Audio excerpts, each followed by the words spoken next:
안녕하세요. 경기도에서 친정 부모님과 함께 살고 있어요. 저는 이제 38, 3년 만에 다시 돌아온 싱글이 된 이혼녀입니다. 지금은 친정 아빠의 일을 도와드리면서 3년 사이 망가진 가족들과 제 삶을 다시 건축하는 것에 힘쓰는 중이랍니다. 평소에 즐겨 듣는 채널 구독자인 와중에 저 역시 들려드리고 싶은 사연이 있어 이렇게 어설프게나마 적게 되었으니까요. 재밌게 들어주세요. 지금은 이혼했지만 3년 전 저는 평범한 남자를 만나 연애를 하고 결혼에 골인하게 되었습니다. 저희 집은 아빠가 젊어서부터 막노동을 시작으로 자수성가하신 스타일이세요. 몇 년 전까지만 해도 꽤 규모가 큰 건설업 간판을 달고 승승장구했었답니다. 저는 아빠가 힘들게 고생하셔서 일구어내신 것들을 눈으로 보며 컸기 때문에 한 끼 식사를 먹더라도 항상 당신의 노고에 감사드리며 살아왔죠. 자식으로서 아빠를 향한 효심이 가득한 건 당연했고 부모님도 두 분의 사이가 좋으셨어요. 힘든 시절도 물론 있었지만 부유했을 때보다 그 시절에 살 부대끼며 살았던 시절이 더 좋다고 회상하실 정도니까요. 저는 30이 넘도록 부모님 품 안에서 부둥부둥하며 컸던 것 같아요. 어려서 연애도 좀 해보고 그래야 했는데 이상하게도 연애에는 별 소질이 없고 낯가리는 성격에 남자를 만나도 오래가지 못하더라고요. 뭐 제가 매력이 없는 스타일이라고 해도 저는 할 말이 없어요. 제가 봐도 전 너무 평범하고 뭐랄까 확 끌리는 스타일의 여자는 아니었으니까요. 그러다 3년 전 30 중반이 되었을 쯤 그 당시 취미도 많았는데 그중에 백패킹이라고 동호회를 다녔어요. 작은 텐트를 꾸리고 장비를 챙겨서 고지 높은 산에 올라가 하룻밤 자고 오는 그런 레포츠입니다. 그 다음날 아침에 보는 일출이 제 심심한 인생의 은근 힐링이었거든요. 연령대가 다양하다 보니 그 안에서 은근 눈이 맞는 사람들도 많았어요. 저는 그 동호회에서 신랑을 만났습니다. 그 동호회를 같이 다니시는 분이 마침 저희 아빠가 하시는 건설회사의 대리님이었어요. 그분은 유부남이셨고 와이프 되시는 분과 함께 저랑 이렇게 셋이 산을 자주 탔답니다. 어느 날 아빠 밑에서 일하시는 대리님께서 고등학교 동창이라며 한 분을 데리고 오셨어요. 이제 입문하는 사람이니 잘 가르쳐 달라는 말과 함께 말이죠. 그 당시 신랑도 눈에 띄는 스타일은 아니었고 저 역시 그랬으니 서로에 대해 관심이 없었던 것 같아요. 저는 산 정상에 올라서야 그분과 대면했고 서로 어색하지만 인사를 주고받았습니다. 인사에 내가 다니는 우리 회사 사장님 따님이셔. 그 한마디에 남자의 표정이 묘하게 바뀌더라고요. 내내 심심해 보이던 얼굴이 놀란 표정으로 변하는데 전 그런 표정 익숙했어요. 사장님 딸이 대단한 건 아니지만 친구놈 직장의 사장 딸이라 하니 격이 느껴졌던 건가 봅니다. 각자 싸운 음식들을 먹는 와중에도 제게 은근히 질문을 많이 던지는데 남자를 데리고 온 부부가 미안해할 정도였으니까요. 어디 사세요? 네, 저는 분당 살아요. 우와, 천당 위에 분당이라던데. 재밌으신 분이네요. 직업은 뭐예요? 학원에서 아이들 가르치고 있어요. 남자친구 있어요? 결혼 안 해요? 생각보다 남자의 관심이 나쁘지 않은 겁니다. 저도 짧은 경력이지만 언제 했는지 기억도 안 나는 연애에 갑자기 나타난 상대는 생각보다 사람을 들뜨게 만들었거든요. 알고 보니 남자는 저보다 2살 위였고 직업은 공무원이었습니다. 홀어머니와 둘이 살고 있다고 첫 만남부터 말하는 모양새가 솔직히 나쁘지 않게 다가오더군요. 그리고 아버지가 돌아가신 지 오래돼서 어렵게 자란 이야기를 스스럼 없이 꺼내는데 이상하게 동정심이 드는 겁니다. 저는 유복한 가정 환경에서 자랐기에 그런 가정에서 자란 케이스를 보면 이상하게 눈이 가더라고요. 물론 남이 불행한 걸 보며 스스로가 얼마나 행복한지 비교하는 건 나쁜 거지만 그래도 주어진 삶에 신께 감사하며 사는 건 있었어요. 다른 환경에서 자란 남자를 향한 관심 때문이었는지 동정심에 조금 휘둘렸나 봐요. 저는 그렇게 만난 남자와 연애를 하게 되었고 서로 홍기가 꽉 찬 것 때문인지 남자친구가 먼저 결혼 이야기를 꺼내더군요. 우리 결혼할까? 어차피 잘 맞기도 하고 남편이 공무원 정도면 괜찮지 않아? 우리 이렇게 시간 끌지 말고 결혼하자. 결혼? 더 늦어지면 아이 갖기도 힘들잖아. 우리 어머니도 걱정이 많으셔서 나도 이제 내일 모레면 40인데. 글쎄, 우리 둘이 만난 지 1년도 안 됐는데 결혼 이야기 나온다는 게 좀 빠르다고 느껴져서. 아, 좀 그렇지. 하긴 내가 결혼할 준비가 완벽하게 된 것도 아니긴 해. 저의 거절에 남자친구는 이내 실망한 얼굴과 불쌍한 표정으로 제게 머뭇거리며 말하는 겁니다. 혹시 내가 많이 모자라서 그런가?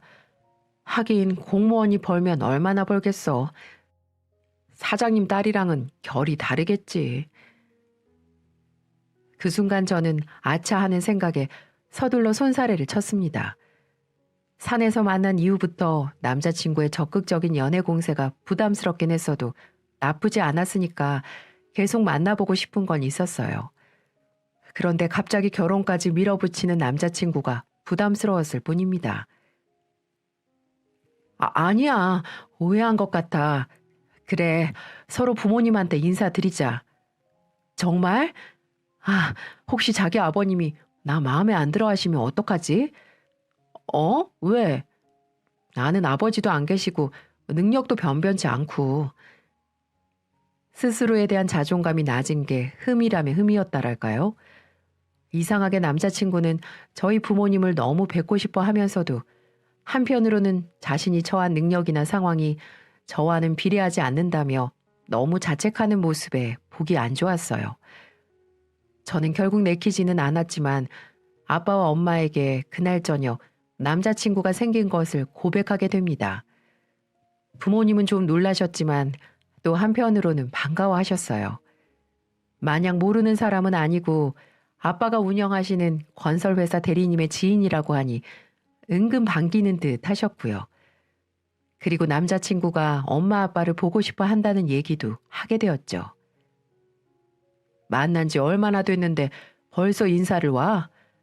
그게 아직 7달밖에 안 됐는데 남자친구가 나를 많이 좋아해. 그래서 얼른 인사드리고 싶다고 하네. 허락받고 정식으로 결혼을 전제로 교제하고 싶어 해서요. 음, 아빠는 그 당시 제 기억에는 조금 떨떠름해 보이셨어요. 어서 데려와라가 아닌 조금 더 만나봐라. 요즘 못된 것들이 너무 많아. 잘 만나보고 이 남자가 내 남자다 싶을 때 그때 데려와라. 라고 말하시는 겁니다. 우여곡절 끝에 1년이라는 시간을 좀 채우고 나니 그제야 아빠는 남자친구를 데리고 집으로 와서 인사를 해도 좋다는 허락을 하셨습니다. 그 사이 남자친구는 가만히 기다렸냐고요? 그럴 리가요. 시간을 끄는 제게 삐지기도 했고 또 어느 날은 친정집으로 보낼 선물을 가득 안겨 보내기도 하고 별짓을 다 하더라고요. 그리고 저희는 드디어 친정으로 인사를 하러 가게 되었습니다. 엄마는 늦게 만난 두 사람이 그래도 결혼을 전제로 연애한다는 말이 좋으셨나 봐요. 부담스럽게도 식탁 휘어지게 음식을 차리셨고 아빠 역시 바쁘신 일정이었던 당시 저녁 시간을 간신히 빼주셨어요. 남자친구는 친정집에 들어서자마자 아버지를 보더니 대뜸 절을 하려는 겁니다. 요즘 시골도 여자 쪽 부모님 보고 대뜸 절하는 사람이 어디 있나요? 그리고 저희 집은 기독교이기에 절을 안 하거든요. 갑작스런 행동에 모두가 당황했지만 우리 모두가 같지 않다는 걸 이해하기에 아빠는 너그럽게 남자친구의 절을 받아주시더라고요. 절 받으십시오. 그래, 반갑네. 자네가 내 딸과 교제하면서 우리를 그렇게 만나고 싶어 했다고? 예, 결혼을 허락받고 싶습니다. 이 사람 첫눈에 보고 제가 너무 반했거든요. 왜 이제 나타났나 싶을 정도로 매일매일 보고 싶어 죽겠습니다. 장인어르신. 남자에게 사랑받는 딸, 보기 안 좋은 아버지가 어디 있겠습니까? 이토록 저를 원한다는데 아빠는 결혼을 전제로 잘 만나보라며 사람 좋은 웃음으로 허락도 해주시더라고요. 그리고 그날 저녁을 먹고 남자친구는 아빠를 모시고 목욕탕을 가는 봉사까지 합니다. 예, 네 남자친구 정말 적극적이다. 우리 딸 짝이 어디서 이렇게 뚝 떨어졌대? 아무래도 둘 다 결혼할 시기가 꽉 찼잖아요. 다급하기도 하고 얼른 가족을 꾸리고 싶은가 봐요. 아이고, 우리 딸 시집 가면 이 엄마가 너무 슬퍼서 어떡하지? 엄마는 그저 좋아 웃으시며 제 엉덩이를 톡톡 치셨어요. 그런데 전 속으로 한 가지 남자친구를 만나면서 심란함을 감추지 못한 게 있었어요. 그건 부모님께 그 당시에 말씀드리지 못했던 걸 지금은 땅을 치고 후회합니다. 남자친구는 홀어머니를 모시고 평범하게도 아닌 조금 가난하게 살고 있었어요. 시어머니는 나이가 젊으신데도 불구하고 아들이 벌어다 주는 돈으로 생활하고 놀러 다니시느라 바쁘셨거든요. 아들한테 의지하는 게 무척 많아 보였어요. 직업이 공무원인데 벌면 얼마나 벌겠어요. 심지어 고위공무원도 아니었고 동네 동사무소에서 일했거든요. 예비 시어머니 씀씀이가 조금 해프다 보니까 남자친구가 벌어다 주는 돈으로 저축은커녕 현재 30년이 넘는 18평짜리 임대 아파트에서 두 사람이 탈출하질 못했어요. 노총각이 되어가는 아들과 시어머니가 그 좁은 집에서 산다는 게 저로서는 솔직히 막 좋게 보이진 않더군요.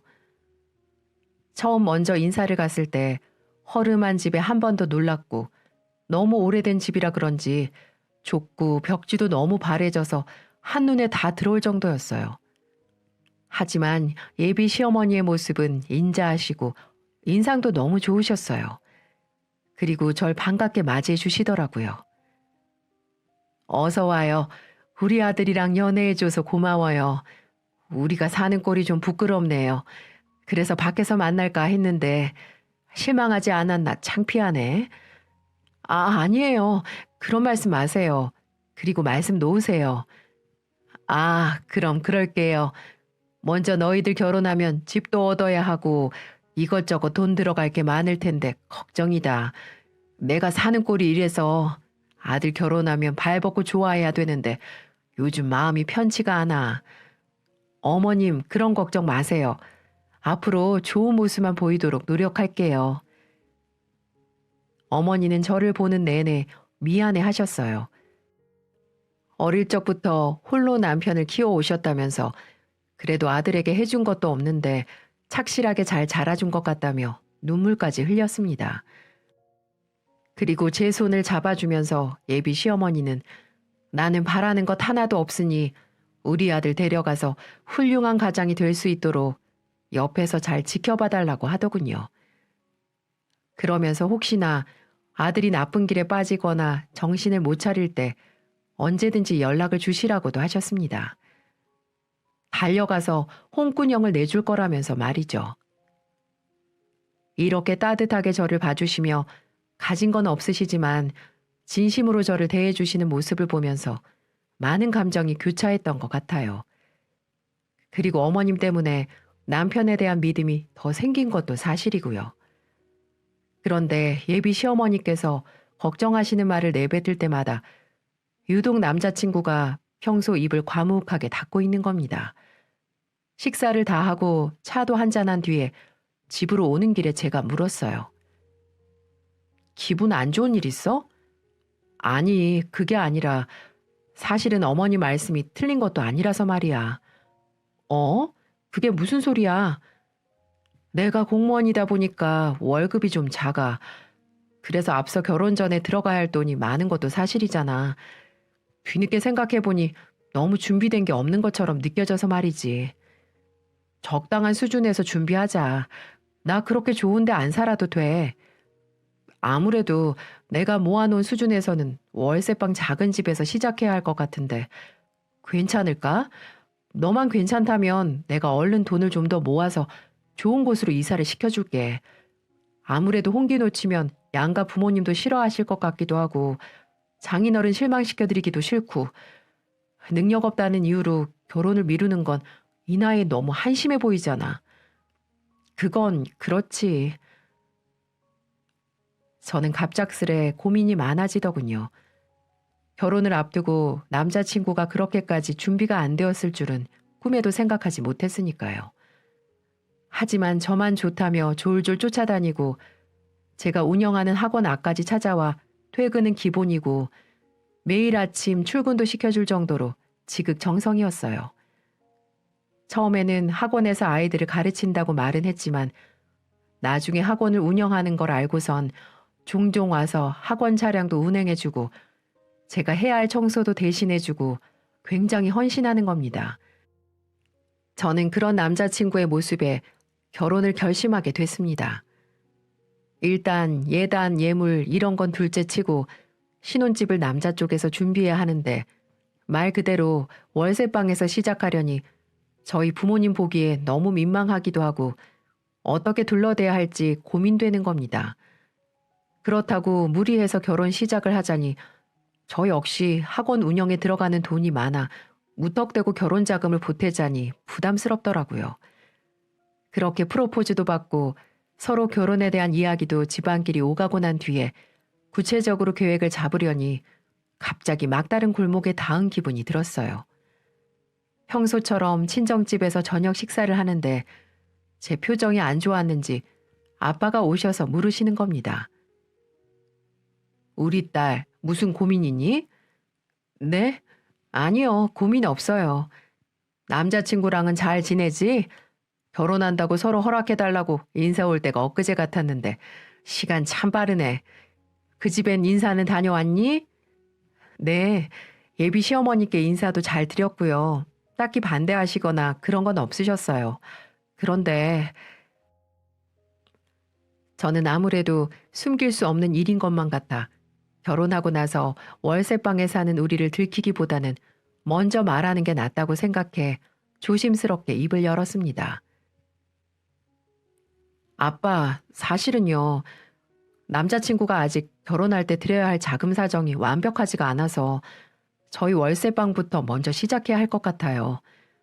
물론 결혼해서 맞벌이는 꼭 할 거고 조금씩 잘 살아가는 모습 보여드릴게요. 공무원이라 그런지 월급이 그렇게 많지 않아서요. 뭐? 그게 말이 되니? 웬 월세방이야? 말도 안 돼. 너희들 신혼이야. 그 이야기를 듣던 엄마가 너무 놀라서 식사를 하시다 말고 소리치셨어요.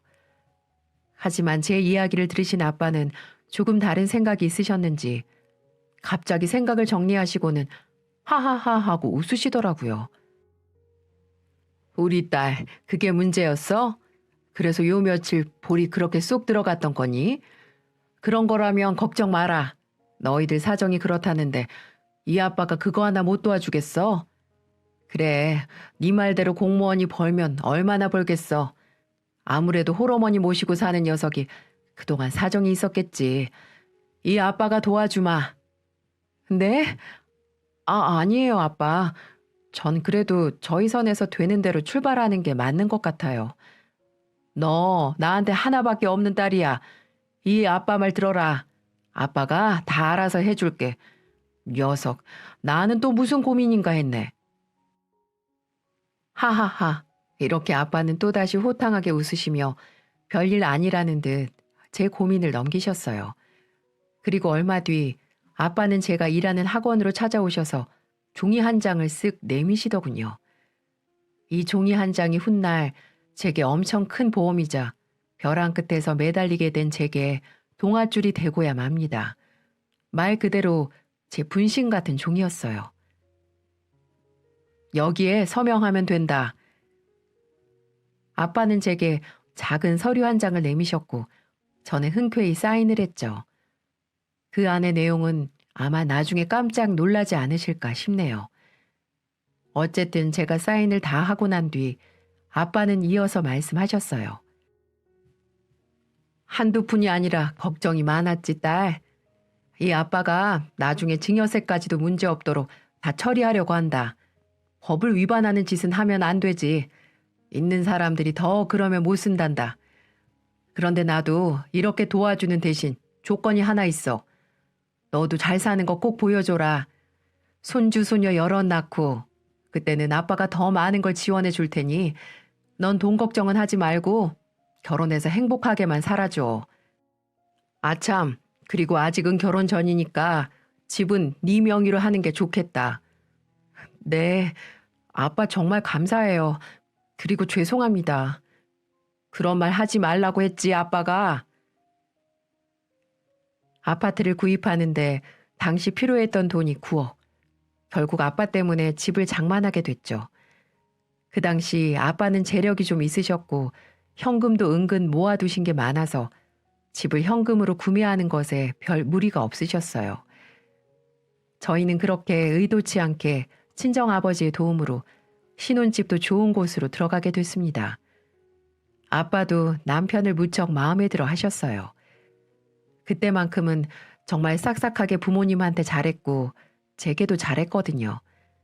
그리고 워낙 사교성이 좋아 내성적인 우리 집안에 활력을 주는 그런 존재여서 특히 엄마가 더 좋아하실 정도였죠. 일이 한 방에 해결되자 신랑의 안색이 전보다 더 화사해지더군요. 저희는 그렇게 우여곡절 끝으로 결혼식까지 무사히 치렀습니다. 그런데 결혼식 끝나자마자 시어머니의 이상한 행동이 시작되는 겁니다. 뭐? 당신 친구들한테 들어온 축의금까지 다 가져가셨다고? 내가 그러라고 했어. 어차피 장인어르신 쪽에서 들어온 돈 많잖아. 우리랑 비교도 안 될 텐데 왜 그래? 아니, 그래도 결혼식만큼은 우리가 받은 축의금에서 해결하려고 했지. 에이, 여보한테 들어온 걸로만 해도 예식장 비용이랑 음식값 다 충당되지 않아?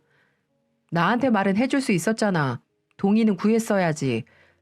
야, 우리 엄마가 얼마나 힘들게 사는데 안 그래도 나 이제 장가 가면 엄마 생활비 줄 사람이 없어요. 넌 그렇게 짜게 굴고 싶냐? 맞는 말이긴 했어도 결혼식 입장한 순간 제 남편이잖아요. 제 남편의 돈을 제게 상의도 없이 가져가셨다는 시어머니의 행동이 이해되지 않더군요. 저는 정신없는 와중에 기분이 은근 상하긴 했어도 좋은 날 얼굴 구길 수 없어 좋게 넘어갔습니다. 피로연이 시작되고 신랑 친구들과 제 친구들이 3, 4, 5 모여서 술잔을 기울였어요. 원래 요즘 피로연은 안 하는데 저희는 싱글 친구들이 꽤 많아서 하는 것도 좋다고 생각했거든요. 일부러 열었더니 생각보다 많은 사람들이 참석하더라고요. 그런데 주는 술마다 거하게 마셔대는 남편은 결국 취하더니 친구들 앞에서 목에 힘을 주는 겁니다. 야, 이 새끼들아, 우리 장인어르신이 어떤 사람인 줄 아냐? 아이고, 그래, 부럽다, 부러워. 나 11억짜리 아파트 사는 놈이야. 여기서 나보다 비싼 아파트 사는 새끼 있냐? 저는 그 순간 놀라서 딱딱하게 굳은 얼굴로 남편을 바라볼 수밖에 없었습니다. 여기서 나올 대목이나 주제가 아니잖아요. 누가 봐도 유치하기 짝이 없는 독백이나 다름없다는 생각이 들더군요. 이 결혼식장에 참석한 대부분이 저희 아버지가 어느 건설회사를 운영하는지 모르고 참석했을까요? 그런데 굳이 왜 저런 말을 하는지 도통 이해가 가질 않더군요. 그리고 저희 아빠가 해주신 아파트가 얼마인지 굳이 그게 왜 마치 자기 것인 것 마냥 친구들과 자신을 돈으로 비교하며 남을 아래로 내려가는지 그날은 술에 많이 취한 남편을 그저 말리지도 못하고 바라볼 뿐이었습니다. 저희는 그렇게 결혼을 하고 난 뒤 아이를 갖기 위해 갖은 노력을 했지만 아이가 쉽게 들어서질 않았어요. 친정 아빠에게 약속한 것도 있고 얼른 잘 사는 거 보여드리려면 화목하게 가정을 꾸려야 한다고 생각했어요. 제가 몸이 워낙 약한 것도 있었고 자궁에 물혹이 있었는데 그걸 이유로 임신이 조금 힘들다는 이야기를 병원에서 듣게 되었습니다. 그 사실을 알게 된 신랑은 위로가 아닌 은근 불평과 타박을 주더라고요. 이래서 여자들은 일찍 일찍 결혼하고 애도 일찍 낳아야 돼. 나이 들어서 결혼하면 애 갖기도 힘들고, 에휴, 우리 어머니 또 엄청 실망하시겠네. 그래서 병원에서는 아예 가망이 없다는 거야? 말이 너무 심하다. 내 건강상 아이 갖기가 힘들다는 건데 그게 다 내 잘못도 아니잖아. 피곤해. 말대꾸하지 말고 가서 저녁이나 빨리 차려줘. 저 역시 학원 일에 아이를 갖기 위해 들락거리는 산부인과에 많이 지쳐 있었어요. 그런데 결혼 전과는 다르게 슬슬 이기적으로 변해가는 남편에게 실망스럽기도 하더군요. 하지만 사람이 모든 게 완벽할 수 없으니 서로가 이해하며 살아야 한다는 아빠의 말이 떠올라 부부싸움을 할 때면 제가 한 번 더 양보하는 마음으로 지냈어요. 그리고 결혼을 하고 1년 정도 지나자 갑자기 아빠의 사업이 크게 기울기 시작했습니다. 심각하게 기울기 시작하는 친정일까지 신경 써야 해서 나날이 우울한데 어느 날 남편은 한술 더 뜨더군요. 근데 장인어르신 회사는 어떻게 해결되고 있대? 빨리도 물어본다. 많이 힘들어. 아무래도 부도 처리 나던지 아니면 다른 회사에서 매각하던지 둘 중 하나일 것 같아. 아유, 답답하네. 하여튼 이래서 나이 들면 사업하면 안 된다니까. 머리가 늙어요, 늙어. 젊은 사람들한테 일 좀 넘겨주고 그러시지. 하여튼. 잘 알지도 못하면서 왜 그렇게 말해? 아빠만큼 일 많이 하는 사람도 없으니까 그런 거지. 넌 왜 내가 말만 하면 그렇게 말대꾸를 못해서 안달이냐? 아이씨, 밥맛 떨어지게. 남편은 그 자리에서 숟가락과 젓가락을 내던지듯이 내려놓고선 방으로 들어가더군요. 아빠의 회사가 휘청거리는 게 아빠 탓이 아니라 외주를 준 업체들이 자꾸 돈을 먹고 공사는 진행을 못하고 또 그 사이에 사기꾼이 끼어드는 바람에 일이 복잡하게 된 거였거든요. 알면서도 저렇게 말하는 남편의 심보가 도통 이해가 되질 않는 겁니다. 얼마 가지 않아 아빠의 회사는 지역 뉴스에 크게 나올 정도로 알려졌고 큰 회사에 매각되어 다행히 마무리는 잘 되었습니다. 하지만 사업이라는 게 그렇게 단순하게 처리되는 게 아니지 않습니까? 아빠는 몇 가지 소송에 휘말리셨고 살던 집마저 정리하셔야 했어요. 좋은 집은 아니었지만 어릴 적부터 아빠가 직접 지으신 주택이라 정리할 때도 많이 아쉬워하셨거든요. 저희 부모님 그리고 저는 너무 속상했어요. 그리고 소송 때문에 법원 근처에 가실 일이 많아서 그쪽 근처에 30만 원짜리 월세집을 얻으셨어요. 차라리 일이 다 마무리될 때까지 그 근처에서 지내시는 게 일 처리하기 몸이 편할 것 같다고 하시더군요. 전 친정을 위해 걱정하고 들여다보기를 원했던 것과는 달리 신랑은 아빠가 결국 살던 집까지 처분하고 월세방으로 이사가는 날에도 들여다보지도 않더군요. 너무 서운하고 실망스러웠습니다. 얼마 후 아빠의 생일이 다가왔어요. 제가 이혼을 해야겠다고 마음먹게 된 결정적인 사건이 터지게 된 날이었습니다. 매해년 거창하게 먹지 않아서 우리는 평소와 다름없이 부모님이 이사하신 월세집으로 가서 저녁 식사를 하기로 했습니다. 그런데 아무리 늦어도 저녁 8시면 들어오는 신랑이 그날따라 문자 답장도 늦고 귀가를 안 한 거예요. 전화를 걸자 뒤늦게 받은 신랑이 하는 말이 나 늦어. 왜 이렇게 전화를 해대? 바빠 죽겠는데. 이렇게 말하며 짜증을 내길래 저는 괜히 아빠 생일에 너무 호들갑 떠는 것 같아 좋게 설명하기로 마음먹었어요. 오빠, 오늘 아빠 생신이라고 몇 번을 말했잖아. 매해 잘 챙기더니 오늘은 많이 바쁜가 보네. 알겠어. 나 혼자 다녀와도 되지? 갔다 와. 바빠. 끊어. 라며 전화를 확 끊어버리더군요. 일방적으로 끊어진 전화기만 쳐다보다 결국은 혼자 일어섰습니다. 몇 년 동안 한 번도 빠짐없이 아빠 생신에 같이 잘 오던 남편이 안 보이고 저 혼자 들어서니 아빠가 조금 실망하는 눈치셨어요. 무슨 사정이 있어도 생일만큼은 서로가 바빠도 꼭 챙기자는 말에 얼마 전 저희 신랑 생일에도 어려우신 사정에도 불구하고 한우로 외식을 시켜주셨거든요. 그리고 선물까지 챙겨주신 아빠에게 제가 얼마나 죄송스럽던지요. 그리고 남편 생일을 챙기는 저희 부모님의 모습을 그날도 남편은 그다지 좋아하는 눈치가 아닌 겁니다. 돈도 없는데 뭘 이런 걸 사셨냐면서 부모님 무안하게 던지는 말에 저희는 집으로 돌아와서 부부싸움을 크게 했어요. 친정 아빠가 재력이 있을 때는 그렇게도 잘하더니 이제 사업이 휘청거리는 모습이 보이자 아빠를 무시하는 언행과 월세방으로 이사했을 때는 아예 들여다보지도 않은 모습에 말이죠. 전 슬슬 마음속에 앙금이 쌓여갔나 봅니다. 그렇게 쌓여가는 위태로운 감정을 숨기고 저는 친정에서 아빠와 엄마 그리고 저 이렇게 셋이서 조촐하게 생신상을 차려 저녁을 먹었습니다. 시시콜콜 아빠에게 말하기도 싫어 부부 사이 있었던 일은 전혀 말하지 않았어요.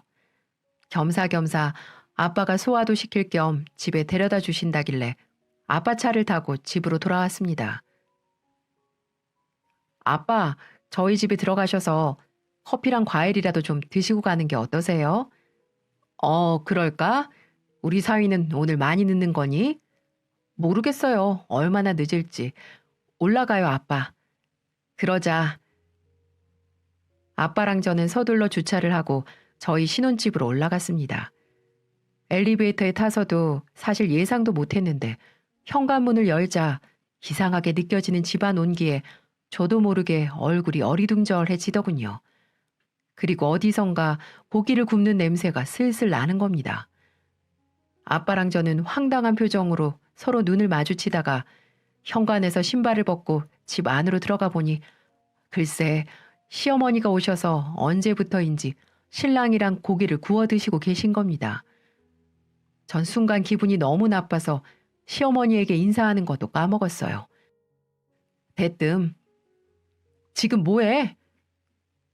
라고 말하니 남편이 친정아빠랑 들어서는 저를 보며 떨떠름한 얼굴로 일어서는 겁니다.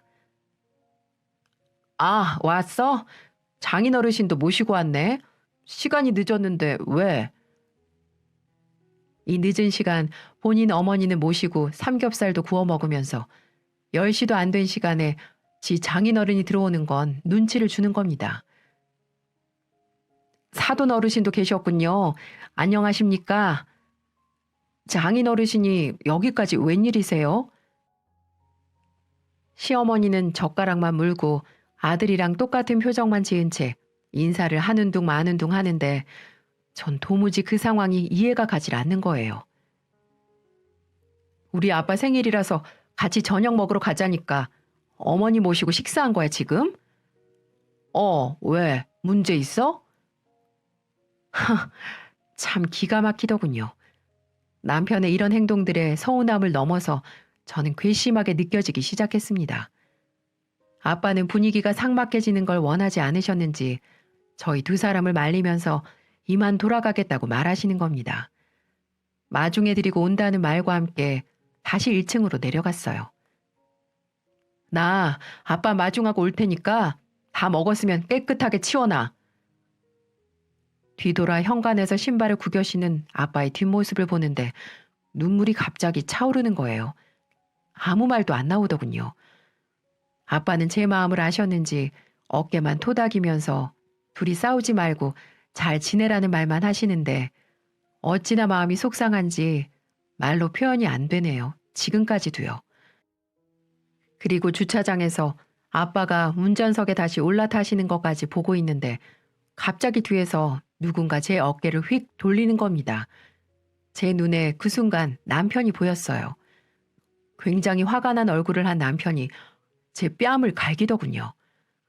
전 순간 돌아간 고개에 너무 황당해서 천천히 남편을 다시 바라봤어요.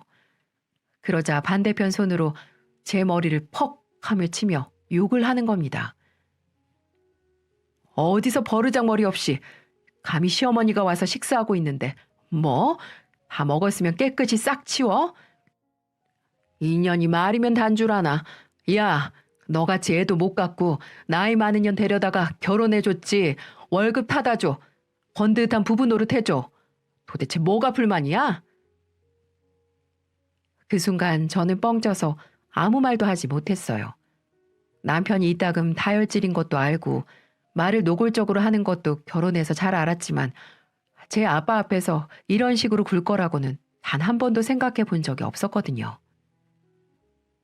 자네, 지금 뭐 하는 짓인가? 내 앞에서. 아빠가 운전석에서 내려와 신랑에게 다가와 주먹으로 얼굴을 날리셨어요. 순간 휘청이며 뒤로 나가 떨어진 남편이 일어나서 악을 쓰는 겁니다.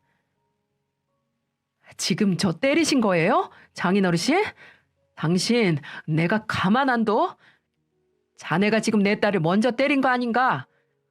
제 와이프 제가 단속하겠다는 게 뭐 문제입니까? 그리고 왜 자꾸 이 사람 불러내는 거예요? 이 사람 학원 운영해서 버는 돈 별로 없어요. 지금 혹시 손 벌리려고 하시는 건 아니시죠? 아니지. 가만 계세요. 제가 맞은 거 맞은 거니까 일단 이건 경찰 불러야겠어요. 너 지금 뭐 하는 거야? 오늘 아빠 생신이라고. 저는 악을 쓰고 소리를 질러도 남편은 미친놈처럼 자기 말만 할 뿐 정말 쇼를 하고 있네. 이 소리밖에 안 나오더라고요. 결국 밤늦게 출동한 경찰들이 상황을 정리하고 온 동네 사람들이 나와서 구경을 하고요. 다시는 기억하기 싫은 날이었어요. 더 나아가 저희 남편 말도 안 되는 거짓말까지 덧붙여서 장인어른에게 접근 금지 신청까지 했더군요. 미쳤어? 대체 어떡하려고 그래? 나 이렇게는 못 살아. 난 이혼할 생각 없고 나갈 거면 너 혼자 꺼져. 듣는 둥 마는 둥 발가락이나 주물거리며 TV를 보고 있는 남편을 두고 전 짐을 싸서 그대로 친정으로 향했습니다. 부모님이 사시는 월세방 커봤자 얼마나 크겠어요. 울면서 엄마에게 그동안 남편이 아빠 사업 망하면서 시작된 구박과 막말들을 다 말하자 무척 속상해 하시더군요. 저는 결국 이혼을 결심하기로 했습니다. 아빠는 그날 있었던 일을 이후로 제 걱정을 너무 많이 하셨어요. 제 생각이 많이 나셨나 봐요. 짐을 싸서 나온 저를 보고 이혼을 막지도 않으셨어요. 나 그런 개차반 같은 새끼랑 사느니 차라리 엄마 아빠랑 늙어 죽을래. 엉엉 울며 지난 날에 대한 한탄을 하는데 아빠가 어디선가 서류 하나를 꺼내오셨습니다. 겉에는 어떤 변호사 사무실 주소와 번호가 적혀 있었어요. 봉투 겉면을 보는데 언젠가 아빠가 결혼 전에 집을 사면서 도움 주실 때 내미셨던 종이었어요. 저는 눈물을 손등으로 훔치고 그 내용을 자세히 살펴봤어요. 9억이라는 돈을 그 당시 해주실 때 증여세 문제로 받아두신 서류였던 거죠. 그리고 아빠는 제게 잘 사는 모습을 꼭 보여달라며 인자한 웃음으로 저를 응원해 주신 날이기도 했습니다. 사람 됨됨이 좀 보고 이후에 너희가 잘 사는 걸 내 눈으로 보면 그때 꼭 해결해 주려고 했는데 이걸 이렇게 사용하게 될 줄은 몰랐다. 아빠는 차용증을 들고 엄마와 저를 데리고 저희 집으로 향했어요. 그리고 접근 금지 신청 때문에 올라가지 않으셨고 엄마랑 제가 차용증을 들고 올라갔습니다. 집으로 들어가니 볼만 하더라고요. TV에서 방영하는 막장 불륜 드라마 틀어놓고 낄낄거리며 치킨에 맥주에 굴러다니는 소주병에 장모가 들어왔는데도 흘깃거리면서 쳐다볼 뿐이었습니다. 저희를 소닭 보는 남편의 행동에 화가 치밀어 정말 죽이고 싶은 마음이 굴뚝 같았지만 꾹 참고 손에 있던 차용증을 빼앗아 모로 누워있는 남편 얼굴에 들이밀었어요. 아이씨, TV 안 보여. 짜증나게. 제대로 보는 게 좋을 텐데. 이게 뭔데?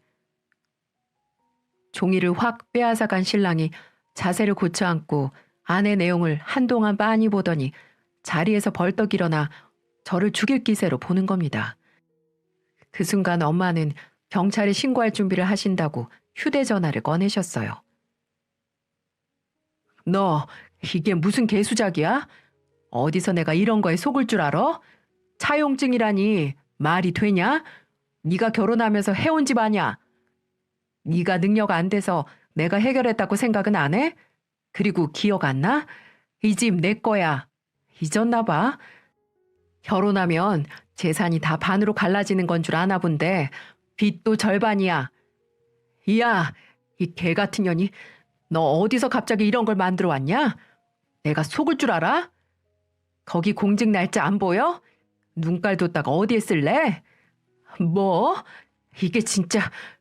내가 지금은 너랑 법적으로 부부라. 오늘은 우리 엄마 아빠 집에 가서 잘 거지만 조만간 짐 싸서 나가. 내 집에서 당장 꺼져.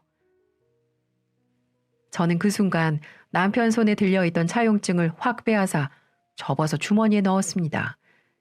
그러자 남편이 격하게 제 몸을 바닥으로 밀치더군요. 친정엄마가 그 모습을 두 눈으로 보게 하는 건 제 속도 말이 아니었습니다. 결국 재빠르게 엄마가 경찰에 신고해 주셔서 큰 사고는 모면할 수 있었어요. 2번의 가정폭력이면 이혼 사유가 충분했어요. 저는 이혼을 결심했을 때 변호사와 이미 상담도 다 끝낸 상황이었습니다. 남편에게 귀책 사유가 너무 많았고 위자료도 줄 필요가 없다고 하더군요. 경찰들이 와서 상황을 제지하자 남편도 어쩔 수 없는지 제게 더 이상은 달라붙지 못했습니다. 저는 멍하니 넋이 나가 있는 남편을 두고 친정 부모님과 함께 댁으로 돌아왔어요. 엄마는 몸이 바닥으로 나뒹굴어진 제 몸을 살펴보시느라 여념이 없으셨고 아빠는 분노에 치를 떠셨습니다. 차용증을 읽고 자리에서 일어나 새하얗게 질린 얼굴이 떠오르네요. 그놈 종종 친구들과 통화할 때도 집값이 몇천 올랐다며 애국가 외우듯이 말하는 놈이었거든요. 본인 힘으로 이룬 집도 아니면서 맨날 부동산 어플 들어가서 오늘은 여기가 얼마네 저기가 얼마네 따져대는데 개구리 올챙이적 시절 생각 못한다고 IQ가 이 정도면 붕어 수준 아닌가요? 그 집의 명의는 심지어 저 단독으로 되어 있는데도 저런 행동은 뭘 믿고 저러는 걸까요? 저는 그날 밤새 잠에 들지 못했어요. 화가 쉽게 안 풀리는데 속병이 날 것만 같더라고요. 그런데 새벽 2시쯤 누군가 친정집 현관문을 쾅쾅 세게 두드리는 겁니다. 부모님이 주무시다가 일어나 현관으로 다가가 누구냐고 물으니까 글쎄. 장인 어르신, 접니다. 사위 문 좀 열어주세요. 자네가 날 접근금지 시켜놓고 이게 무슨 경우인가. 당장 돌아가게. 제가 와이프를 얼마나 좋아하는지 아시지 않습니까? 저희 와이프 데려갈게요. 그러니까 제가 요즘 일도 많고 그래서 너무 피곤해서 실수가 많았습니다. 장인 어르신, 제발 화 좀 푸시고. 이 아이 미친놈아. 난 네가 해달라는 대로 지켜주는 거잖아. 당장 돌아가. 안 그러면 경찰 부르겠네. 자네가 그랬던 것처럼. 장인 어르신, 죄송합니다. 잘못했습니다. 용서해 주십시오. 예? 당장 9억이 어디 있습니까요? 예? 그 집에서 나가면 저희 두 사람 살 곳이 어디 있다고요? 참 기가 막히더군요. 이 와중에도 제가 남편이랑 이혼을 안 할 거라고 생각했나 봐요. 황당해서 욕을 내뱉으려는 순간 엄마가 소금 한 바가지를 가지고 나와 무릎을 꿇고 있던 남편의 머리 위로 쏟아 붓더라고요. 재수 없으니 당장 꺼지라고. 너 내 딸 그렇게 개패드 패놓고 그딴 소리가 나오나? 이 배은망덕한 새끼를 봤나? 마음 같아선 나도 너처럼 똑같이 굴고 싶지만 인간이 짐승처럼 굴면 되겠나? 당장 꺼져! 남편은 신고받은 경찰이 출동해 결국 집으로 들어오지도 못하고 돌아가야 했습니다. 돌아갈 때까지 다행히 경찰들이 잘 보시더라고요. 이미 저는 남편에게 가정폭력에 노출된 게 2번이나 되어서 그런지 끝까지 혹시 집 주변에 맴돌지 않는지까지 보시더군요. 집행유예까지는 아니지만 벌금 300만 원이 남편에게 떨어졌고 지금은 그 벌금도 낼 돈이 없어서 빌빌거리며 살더라고요. 그 차용증을 계기로 저는 벼랑 끝에 내몰렸던 지옥 같았던 결혼 생활을 청산하는 데 성공했습니다. 그리고 이혼까지도 아주 일사천리로 끝나버렸어요. 남편은 끝까지 이혼을 하지 않으려고 몇 번이나 조정기간 중 제게 무릎을 꿇었고 또 저희 친정 부모님을 찾아와 사정을 하고 용서를 구했지만 사람 고쳐 쓰는 거 아니잖아요. 저희 세 모두 그 사람이 하는 사과를 진심으로 받을 마음조차 없었습니다. 그 집을 팔아서 아빠에게 빌렸던 9억을 바로 갚았어요. 월세방에 살지 마시고 좋은 집으로 다시 들어가시기를 권유드렸습니다. 정말 잘한 것 같아요. 부모님이 피땀으로 일궈놓으신 돈을 그런 식으로 받으면 안 되는 거였는데 말이죠. 그놈은 시어머니가 살던 임대 아파트로 다시 돌아갔습니다. 집 대출 낀 거 해결하고 남은 돈 얼마 되지도 않아서 쥐어진 게 없거든요. 시어머니는 그날 이후로 얼굴을 보이지 않더군요. 기생충처럼 저 없을 때마다 신혼집에 들어와 몰래 식료품도 빼가고 친구분들 데리고 와서 술판 버렸던 적도 있거든요. 알면서도 모른 척 했던 게 지금 생각해보니 후회되네요. 선악의 행위에는 반드시 그 대가가 있다는 걸 왜 본인이 직접 행동하고 겪었으면서도 그런 행동을 했을까요? 저희 친정아빠가 저만 생각해서 9억을 해준 게 아니라 본인이 어른들께도 잘하는 모습에 신용이 생겨 신혼집을 구할 때도 턱하니 도와주신 건데 말이죠. 아빠가 운영하시던 건설회사에 대리님과 인연이 있다고 앞서 말씀드렸죠. 그분께 종종 남편의 소식을 듣는데요. 세상에 공무원 신분을 망각하고 땅 투기를 했다네요. 아마 그것도 집꼬리도 안 되는 월급 갖다 주면서 뒤로 빼돌린 돈 모아서 한 겁니다. 그 투기가 딱 걸려서 지금 모가지 댕강 날아가게 생겼다고 들었는데 얼마나 제 속이 개운하던지. 저는 이제 사람을 대할 때 너무 과도하게 호감을 보이는 사람에게는 조금 경계를 갖게 되는 습관이 생겼어요. 의심하는 버릇 나쁘지만 그래도 한번 이렇게 크게 이혼을 겪어보니 그렇게 되네요. 지금은 친정 부모님과 저 이렇게 셋이서 전망 좋은 신도시 아파트에 들어와 잘 지내고 있습니다. 아빠는 법적으로 걸렸던 소송을 깔끔하게 잘 마무리하셨고 주변 인맥이 좋아서 그런지 종종 같이 다시 사업을 하자고 들이대는 분들이 많으시네요. 곧 다시 불끈하시며 일어나실 거라고 믿어요. 요즘은 정말이지 좋은 예감만 들어요. 저는 이제 곧 다시 직장으로 출근해 즐겁게 일에 정신을 쏟아부으려고 합니다. 저녁에는 부모님 모시고 맛있는 저녁도 먹을까 해요. 여러분들도 오늘 즐거운 하루 보내세요. 제 긴 이야기 들어주셔서 감사합니다.